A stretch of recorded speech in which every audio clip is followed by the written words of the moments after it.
Welcome to Leadership Table Talk, a show designed to help you develop and improve your executive leadership skills and talents. I'm your host, Dr. Mary Gillam, a retired Air Force colonel and former member of the Senior Executive Service Corps with the Department of Defense at the Pentagon. I'm also the owner of Premier Strategic Solutions, LLC, in Springfield, Virginia. In today's episode of Leadership Table Talk, I want to discuss staying power. 4 keys to a long-lasting marriage. In the studio to discuss this fascinating topic with me are the authors of this dynamic new book. So please help me to welcome to the show Elder Maurice Banks and Miss Vivian Banks. Welcome to Leadership Table Talk. Thank you for having us. Thank you for having us. You're welcome. So let's just begin by just telling the audience a little bit about your backgrounds. Well, typically Maurice speaks first, but I will share. Please. We were both born in Washington, D.C., Yes. raised by single mothers, divorced moms, and we went to school in D.C. and we worked in D.C. We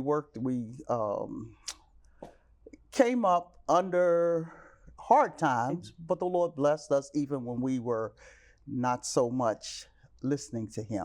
But we had a good home upbringing and everything. Yes. We always talked about how we listened. Our parents had us to listen to the Richard Eaton show, and that was a radio broadcast. And at that time, before we went to school, we had to sit down and listen to the inspirational message to go to school. That gave us a basis of doing things the correct way. When we came home in the evenings, we looked at the Pick Temple show. And I'm dating myself, of course, but the Pick Temple show was a program that said that learn how to be a good citizen, Yes. help the aged, help the needy, help those that are sick, and love your parents, respect your teachers, love your neighbor, love your country, love your city. And that was the creed for the Pick Temple, and we called ourselves Little Pick Tempians. And at the time, I did not know that Maurice, his mother, because we didn't know each other, his mother did the same thing. So I'll let you talk. No, I just want to add that during that time that we were, good principles were instilled in us at a young age. And every day around about 8:30, after we heard the show, we would take off to school. And during that time that it was not like the troubled times now, but everybody loved each other, cared for each other, looked out for each other. And so the journey begins from there. Wow. Interesting. So let me ask you guys this. How did you actually meet each other? Well, we used to, we worked at the post office on Massachusetts Avenue, Washington, D.C. North Capitol Street and Massachusetts Avenue. Almost the same day. We started to work on the same day. We actually started to work on the same day. We went through training, and we went through the protocols to get us started. And she worked beside me. She worked in zone 16. I worked in zone 15. Okay. And so I had kind of like little eyes for her, but she didn't have little eyes for me. And she used to drop the mail on my foot, and I took it as, a love tap. And so the journey began after that. My goodness. And so wow. we met there in It was 1970, and we got 1970, and we've been married ever since 1971. 71. Yeah. We got married in 1971. And so we've been married ever since. Oh, that is wonderful. You know, having been married, I read in your background that you've been married for 53 years. So based off of that, I know you guys have a lot to share with us. And so I want to congratulate you on your book, Staying Power. Thank you. And so let's just talk a little bit about that. What made you decide to want to write this book? In 2019, the Lord blessed, and I had a desire to write a book of prayers. Yes. I pray for our children, I pray for other people, and I had written down all these verbiages of prayers and scriptures, and I wanted to just share them. So the Lord allowed me to get those accumulation of different prayers and put them in a book. And as a result of doing that, I contacted a publisher. And she was new. This was her first opportunity. So she just began to ask me some things about pertaining to what I wanted to do, where I came from, similar to what you're saying. And I just began to tell how much fun we used to have and just interacting with our children, the craziness that we have with each other. And she said, well, just tell me, what is it that, at that time it was close to 50 years, what has kept you married for 50 years? So I told her the 4 things that kept us together, that helped us to come out of some of the dark places and the hard times. And she said, that is good. Because I told her, I mentioned staying, just being able to stay together. She said, staying power. And I said, I like that. Wow. I like that. Staying power. She said, and the things that you've spoken about, 4 keys. I said, I like the key idea. So the book, the rest is history. It's staying power. And also, during that time that she was compiling her information together, her papers together, and I didn't want to do it because I say, who would want to read a book pertaining to marriage? Because I know they have thousands of books out there pertaining to marriage. Who would want to read a book? And so I was looking at the papers that she was compiling together, and we were talking about our story, our life, and how one particular time this couple, saint went to our church. She went to the Bible college. And so after the class was over, and I was like a professor for about a quarter, and I taught a class there. So she came to me after the class and said, God told me to come to you because I want you to talk to my daughter and son-in-law. And I said, oh, no, I don't do any counseling. I said, you need to go and get someone else. And so she said, no, God told me to talk to you. And so I went home, I told Vivian about it. And so we did counsel them, and they wanted to know how much we charge. We said, we don't charge anything. We just like to give people good information of what we learned and instill it in them. And so as the time went on, we talked to them. They came over the house and we talked to them, and they were very happy, and they were, after about a month or a couple of months, they wrote us a very good letter and said their marriage was back on track, their husband was doing okay, and they really, really, really thanked us for it. But, and I thanked them for it because it touched my heart. And I said, we do have a lot to give. We do have a lot to give and share to other people so their life and their marriage can be better. And so, so we got our papers together, and again, Vivian kept prodding me. We need to do this. We need to do this. And so we got all our papers together and put them together. And so we came out with I think by the grace of God, we came out with a nice book. Oh, it is wonderful. And I noticed one thing that I like. It's the fact that you have experience, because I didn't want to read a book like this and the people had been married for 2 years. But you guys stay in power based on the fact that you've been married for 53 years. Yes. And so I want to ask, when it comes down to the target audience for your book, who is your primary audience for this particular book? Those that are dating.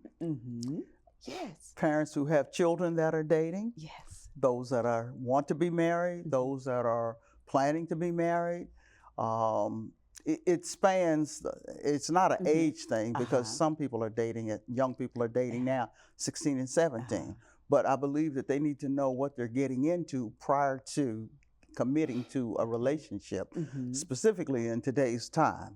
But it is basically for anyone who has a heart and a mind to want to have a closer relationship with someone. And whether you are aged in your marriage, and when I say age, a multitude of years in marriage, you can still learn something to make your marriage better, to enhance it. And that was the intended audience for that. And also those that are thinking about exiting a marriage True. as well. True. And so we covered a spectrum of things, and of people that are dating, those that are in a marriage and want to perfect their marriage or enhance their marriage, and those that are probably having problems in their marriage and want to exit their marriage. So we covered the whole spectrum. We tried to cover the whole spectrum. But not focus on divorce per se. No. I love the title, and I also love the design of the book. And I know we hit a little bit on the title earlier. So let me ask, who actually did the artwork? It is beautiful. The design was our daughter, Juanita. That is And wonderful. I'm not saying this for people to say, Juanita, can you do it for me? I took pictures of our keys. I took pictures of we renewed our vows in 2006 at 35. So I took out my gown, which I have it all in a box, and spread it out. I took pictures of it. I took pictures of my keys, which did not look like these keys. It looked like the regular door key. And I took our rings, and I tried to take pictures of our rings. Well, my camera does okay, but it did not look like this. So I sent it to Juanita. I said, hey, Nee, how does this look? She said, Ma, please, Ma. She said, I'll do the picture. And here we are. And it is beautiful. It is. It really She did a is great beautiful. You know, I just say, this is what I want. This is how I want it laid out. She took it from there. Oh, that is wonderful. It does look good. And let me ask, in your book, you state that marriage is not a sprint, but a marathon. Can you expound on that? I want to say something dealing with that, if you don't mind. Oh, okay, sure. We said marriage is not a sprint, but a marathon. Is that in a marriage is a give and take. And a sprint is like when you run, you're running full pace, 100, 200, or 400, what they call, can't think of the word. Talking about The relay? distance. The distance. Well, it's not a relay, it's a sprint. Oh, okay. 100, The 200, or dashes? 400 sprint. Okay. And so in the sprint, it's not a marathon. What it is that a person that does a sprint, they run it with all their heart in their lane to see how fast they can run to beat their opponent. And a long distance race, a marathon, is that you're running for 26 miles and you have to concentrate on your breathing. You have to concentrate on how you're running. You're not running fast. And so that's the way a marriage is that it's not a sprint, but it's a marathon. You got to take your time. You got to have patience. You have to, It's a test of endurance. A test of endurance. And so a lot of people, once they get married, after the honeymoon is over, and then there's the marathon that come into play. And a lot of times people cannot meet that marathon. And so it's not a sprint, it's a marathon. It's a give and take of each other, because each other came from a different background. Yes. And so the two backgrounds that are different slowly merge into one. Okay. Now, how did you come up with that analogy? That is something that the Lord gave me. Yes. Because I Beautiful. had many bits and pieces of paper. If I get the thought, I'd write it down and put it into a notebook, and I come back to it at a later time. But he compared it to, as Maurice said, the distance between being quick and sharp and fast. And a marathon, you're going up hills, down hills. You're going to have ups and downs in marriages. You're going to have curves thrown at you. You're going to have things where you have to endure the test of time. And in comparing the two, the marathon is in it for the long distance. When God put Adam and Eve together, can I say that? Yes, sure. When God put Adam and Eve together, He intended for it to last. Yes. And that's the marathon side of it. Yes. They went through many trials and tribulations. They went through ups and downs. They went through curves, and they held together.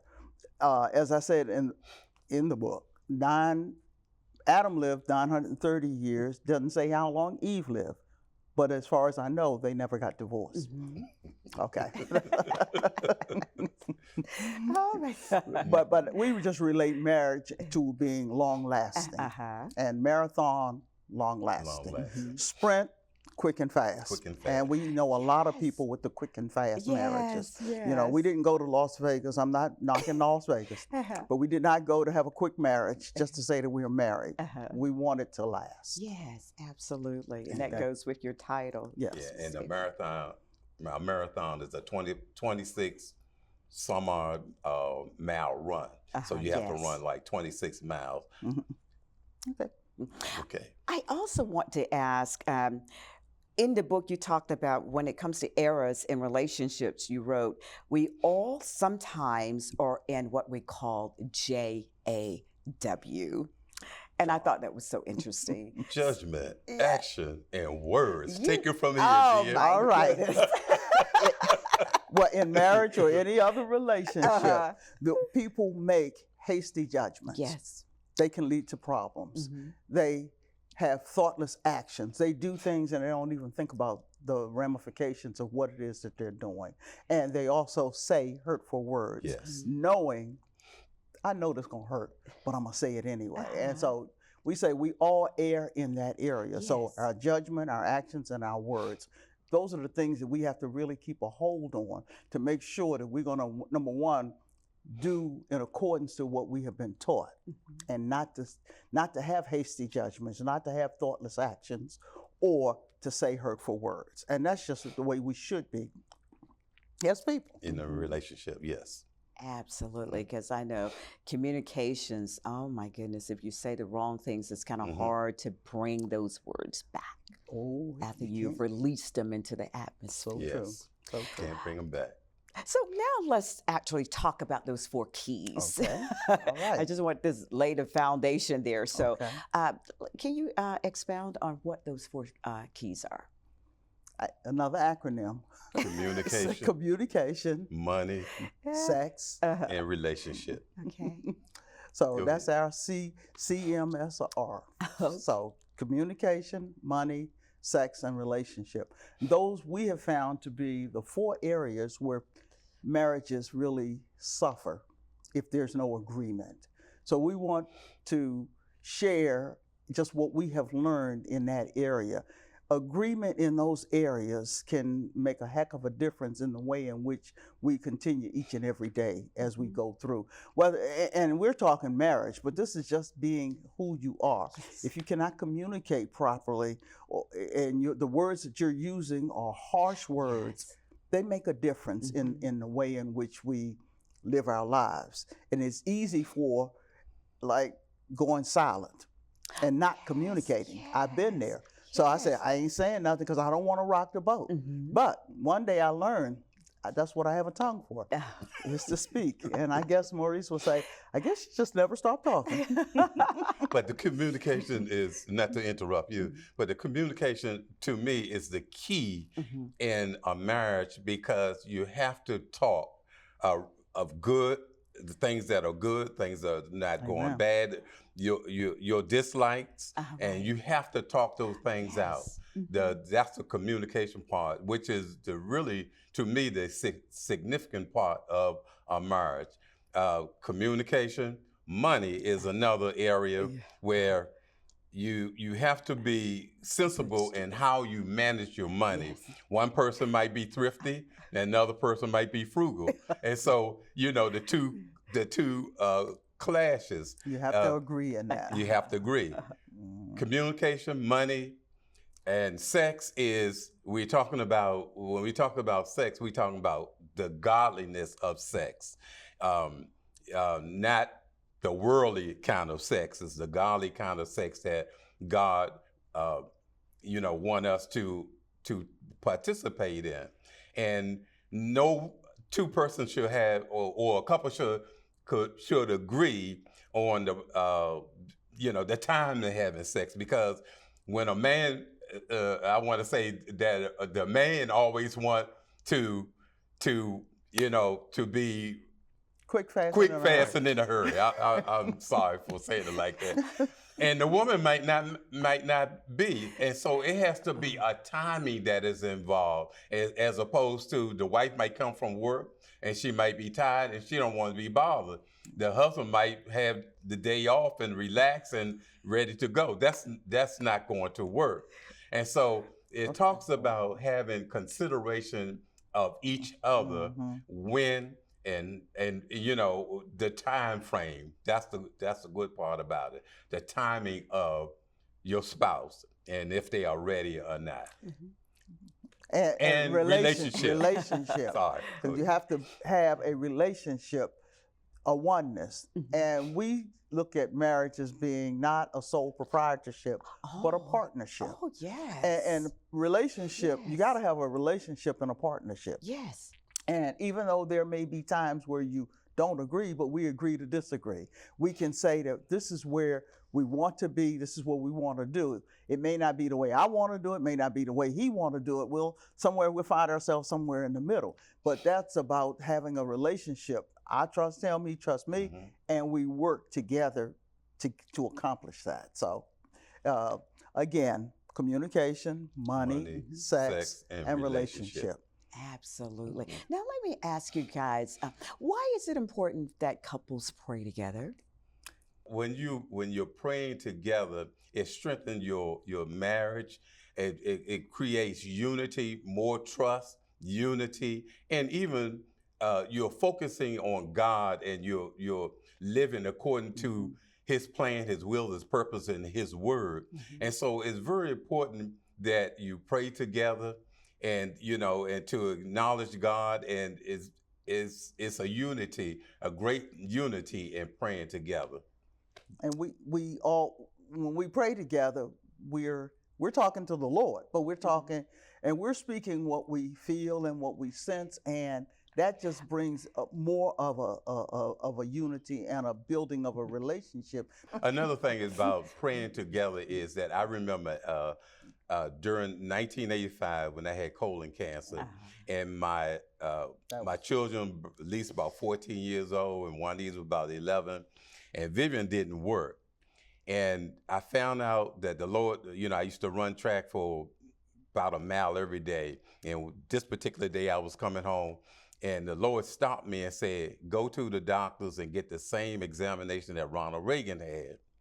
And I was bewildered, and I came home, and I told Vivian, what happened, that God told me to go to the doctor and get the same examination that Ronald Reagan had. And as you know, in 1985, Ronald Reagan had colon cancer.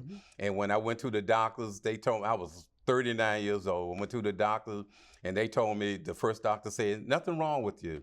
So I got a second opinion. They said, and nothing wrong with you. And I said, well, I'm gonna go outside the hospital to get a third opinion.